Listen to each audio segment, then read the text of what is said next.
Welcome to my YouTube channel simple science quick teaching. আজকে আমরা এই ভিডিওতে Ray Martin Prashnabichitra class 10 volume 1 second summative যে পরীক্ষা, সেই সেকেন্ড সামেটিভ পরীক্ষার বাংলা সাবজেক্টের 5 নম্বর স্কুল বেলদা পার্বতী স্কুলের বালিকা বিদ্যাপীঠ স্কুলের প্রশ্নপত্রের সমাধান দেখে নেব। তোমরা দেখতে পাচ্ছ প্রথম যে প্রশ্নটি রয়েছে, বরং একটু তারিফই করলেন। কে তারিফ করলেন? মাস্টারমশাই। তোরা সব জয়ধ্বনি কর। পংক্তিটি কবিতায় কতবার হতেছে? 19 বার। বড় সাহেব অপরকে পাঠিয়েছিলেন ভামতে। বহুব্রী সমাসে হচ্ছে ভিন্ন পদের অর্থ প্রধান।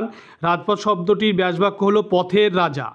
এরপরে যে দুই দাগের যে প্রশ্নটি রয়েছে, সে দুই দাগে হচ্ছে কিন্তু মাস্টারমশাই একটু রাগ করেনি। রাগ না করার কারণ লেখো।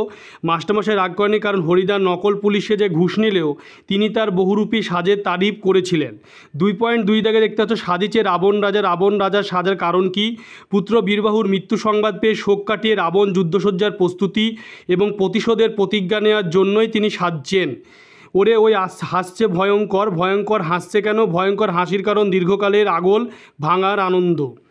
এরপরে 2.4 দাগে উপমান উপমিত কর্মধারায় সমাসের একটি পার্থক্য লেখো। এটি হলো উপমান কর্মধারা, এটি উপমান ও সাধারণ ধর্মের মধ্যে সমাস, আর উপমিত কর্মধারা এটি উপমিত ও উপমেয়ের মধ্যে সমাস। উপমান কর্মধারায় সাধারণ ধর্ম থেকে, উপমিত কর্মধারায় সাধারণ ধর্ম থাকে না। এরপরে 2.5 দাগে দ্বিগু সমাস কাকে বলে? উদাহরণ দাও। দ্বিগু সমাস কাকে বলে? যে সমাসে পূর্বপদটি সংখ্যাবাচক বিশেষণ, পরপদটি বিশেষ্য এবং সমাসবদ্ধ পদটির মাধ্যমে সমাহার বোঝায়, তাকে দ্বিগু সমাস বলে। যেমন ত্রিফলের সমাহার।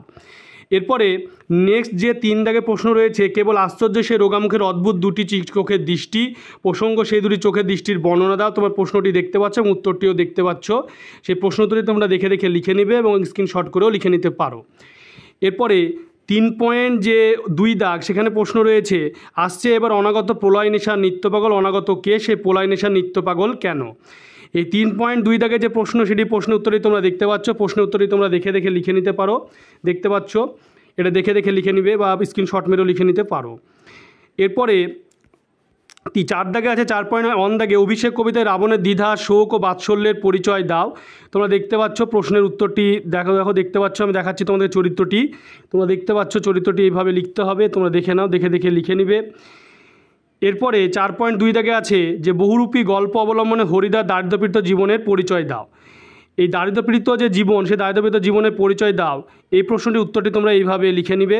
তোমরা দেখতে পাচ্ছ দারিদ্র্যের সঙ্গে লড়াই, নাটকীয় বৈচিত্র্য, তোমরা এবং অবশেষে কী ঘটেছিল সব প্রশ্নটি দেখো। জীবনযাত্রা রয়েছে হরিদার, তোমরা দেখে লিখে নিবে। এরপরে 5 দাগে যে প্রশ্নটি রয়েছে, যে বাংলার এই দুর্দিনে আমাকে ত্যাগ করবেন না, কে কাদের উদ্দেশ্যে কথা বলেছেন এবং তার কোন মানসিকতার পরিচয় এখানে প্রকাশ পেয়েছে সেটি লেখো। তোমরা প্রশ্ন উত্তরটি দেখতে পাচ্ছ। প্রশ্ন উত্তরটি দেখে লিখে নিবে।